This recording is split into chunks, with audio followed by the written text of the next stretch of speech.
টিটাগড় পৌরসভা 15 নম্বর ওয়ার্ডে বিজেপি প্রার্থীকে ঘিরে বিক্ষোভ তৃণমূলের, তাকে বুথে ঢুকতে বাধা। উত্তপ্ত পরিস্থিতি।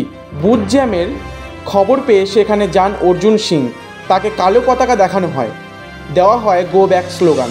অর্জুনের সমর্থনে জড়ো হন বিজেপির কর্মীর সমর্থকরা, পাল্টা চোর স্লোগান দেওয়া হয়।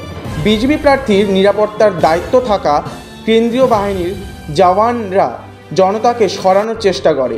পরে পদস্থ পুলিশ কর্তাদের নির্দেশে বিরাট বাহিনী এসে পরিস্থিতি নিয়ন্ত্রণ করে।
Bureau report, royal Bangla TV.